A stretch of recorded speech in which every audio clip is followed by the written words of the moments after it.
দেখতে দেখতে কীর্তনের 3টে দিন পেরিয়ে গেল। আজ হচ্ছে 4র্থ দিন।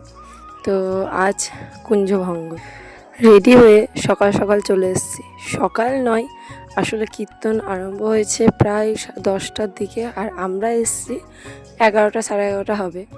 আসলে ঘুম থেকে উঠতে দেরি হয়েছে, কাল রাতে যেহেতু অনেকটা রাত্রে ঘুমিয়েছিলাম, তো সেই জন্য আর কি অনেকটাই দেরি হয়ে গেল।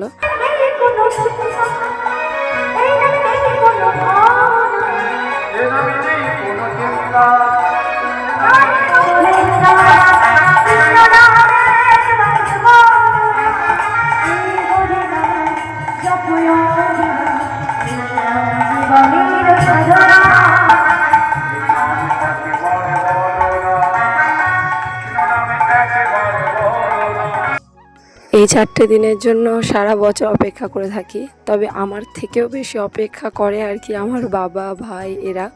আসলে এরা না প্রচণ্ডই পরিশ্রম করে আর কি, বাবা ভাই বলে নয়, গোটা পাড়া আর কি। তো সকলে যে যার মতো করে আর কি লেগে পড়ে, চাঁদা তোলা থেকে সব কিছুই আর কি। আবার সেই একটা বছরের অপেক্ষা।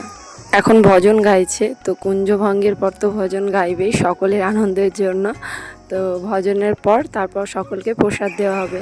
হ্যাঁ, সাথে ধুলোটও রয়েছে আর কি। তো ওটা বিকেলে, এখন নয়, এখন প্রসাদ দেওয়ার পর সকলে বাড়ি গিয়ে রেস্ট নেবে তারপর। তো যাই হোক, এই কীর্তনটা না আগে হতো না আর কি, আমার বিয়ের পর থেকে শুরু হয়েছে। এটা নিয়ে ওই 4 বছর হচ্ছে আর কি কীর্তন।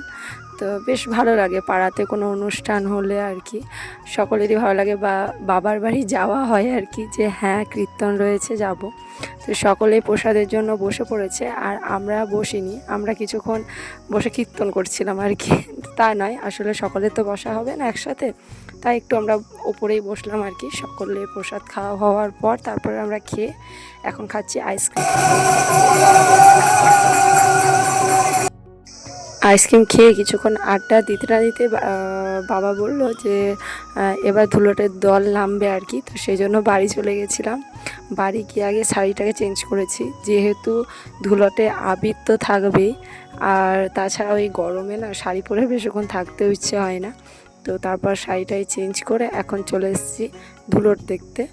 তো দল আছে অনেকগুলোই আর কি, একে একে গান করছে, আর এই যে বেরিয়ে যাচ্ছে গ্রাম ঘোরার জন্য। আসলে আমাদের গ্রামটা না অনেকটাই বড়, তাই অনেকটা সকাল সকালই আর কি এই ধুলোটটা বের করে দিয়েছে, নইলে গোটা গ্রাম ঘুরতে না অনেকটাই রাত হয়ে যাবে আর কি।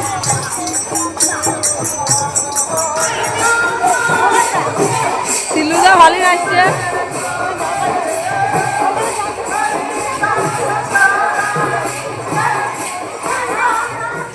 বড়রা সবাই তো মজা করছে, সাথে ছোটরাও বাদ নেই। আসলে গান হচ্ছিল, তাই যে মামা ভাগ্নেতে শুরু করে দিয়েছে নাচ, মাসির ছেলে আর আমার ছেলে। তো কীর্তনের সময় মানে কুঞ্জভঙ্গে যে দিনের সময় আমি দেখাতে পারিনি, যেহেতু ও দাদাইয়ের পিছু ছাড়েনি আর কি। দাদাই যেখানে ও সেখানে, দাদাইয়ের পিছু ছাড়লে হবে, দাদাই আইসক্রিম খাওয়াবে যে, সেই জন্য আর কি। আর আমি বকবো, সেই জন্য আমার কাছে আসছিল না, একবার দাদাই একবার দিদু। আর এই যে দেখো বৌদিরাও সকলে নাচছে আর কি, এগুলো হচ্ছে কমিটির বউ, মানে বুঝতে পারছো তো। আর আমার মা তো নাচের মধ্যে নেই, তাই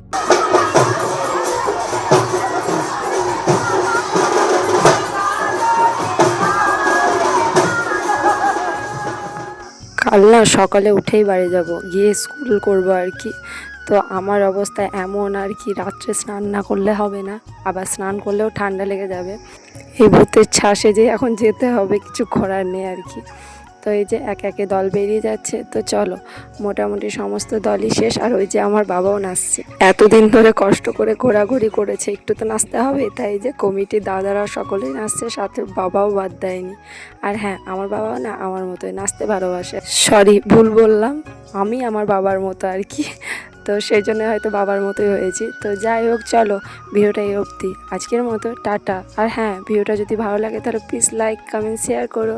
তো টাটা, দেখা হবে পরে ভিডিওতে।